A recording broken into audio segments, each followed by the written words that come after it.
Hi, good evening everybody. చేతి వ్రాతను 3 మండలాలుగా divide చేయడం జరిగింది. 3 జోన్స్ ఆఫ్ లెటర్స్. అక్షరాలను 3 జోన్లుగా డివైడ్ చేయాలి. ఎప్పుడైతే మనం 3 జోన్లుగా అంటే 3 మండలాలుగా డివైడ్ చేసి రాస్తామో అప్పుడే ఆ యొక్క లెటర్కు లెజిబిలిటీ ఉంటుంది. ఇక్కడ లెటర్ లెజిబిలిటీ లేని ఎడల యాక్చువల్గా ఆ లెటర్లో క్వాలిటీ కనిపించదు. కాబట్టి లెజిబుల్ హ్యాండ్ రైటింగ్ ఉండాలంటే ఈ 3 మండలాలను మనం అబ్జర్వ్ చేస్తూ వాటిని ఫాలో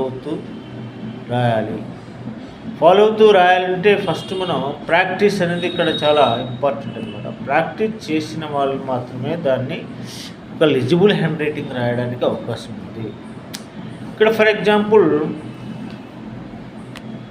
3 మండలాల్లో అప్పర్ జోన్ అంటే ఎగువ మండలం, దీనిలో సుపీరియర్ జోన్ అంటారు, దీనిని సుపీరియర్ జోన్ అంటారు. కాగితపు షీటు యొక్క ఉన్నతమైన 3వ భాగం, ఇది ఆలోచనలు, మన యొక్క ఆలోచనలు, ఆశయాలు, మానసిక, ఆధ్యాత్మిక మరియు తెలివి వంటి మానసిక స్థాయికి సంబంధించినటువంటి లక్షణాలు మనం ఇది సుపీరియర్ జోన్ ఇవ్వబడుతుంది అన్నమాట. దీన్ని ఫ్రాయిడ్ అనే అతని మానసిక ఉపకరణం యొక్క సిద్ధాంతాల్లో దీన్ని సూపర్ ఈగో అని పిలుస్తారు. సూపర్ ఈగో, ఈ సుపీరియర్ జోన్లో సూపర్ ఈగో అనేది ఉంటుంది. అలాగే దిగువ జోన్, దీన్నే మిడిల్ జోన్, దీన్నే లోయర్ జోన్ అంటాం, అంటే కిందకి వచ్చేటువంటి అక్షరాలు. ఇది కాంక్రీట్తో అనుసంధించబడింది. ముఖ్యమైన సంబంధమైనటువంటి సహజమైన విషయాల గురించి, పదార్థాల గురించి, మన యొక్క భద్రత గురించి మరియు స్థిరత్వం అవసరాలను గురించి ఇది మనకు తెలియజేస్తుంది. దీన్ని ఫ్రాయిడ్ అనే అతని ఐడి అని పిలుస్తాడు, ఐడి. అలాగే మిడిల్ జోన్ అనేది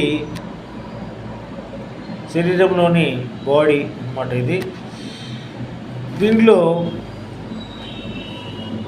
ఇది దీంట్లో మనం ఎమోషన్స్ అంటే మన యొక్క భావాలు, భావోద్వేగాలు, రోజువారీ జీవితంలో మనం ఎలా ప్రవర్తిస్తాం, మన యొక్క ఆలోచన విధానం ఎలా ఉంది, మనం ఎలాంటి పనులు చేస్తున్నాం, మన యొక్క ఎమోషన్స్ ఎలా ఉన్నాయి, వ్యక్తిగత అవసరాలకు సంబంధించిన అన్నమాట ఇది.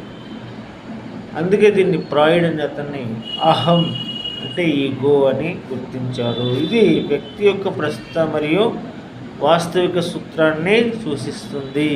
చూడండి, ఇక్కడ సుపీరియర్ జోన్, అలాగే దిగువ జోన్, అలాగే మిడిల్ జోన్, 3 జోన్లు అంటే upper zone, middle zone, lower zone.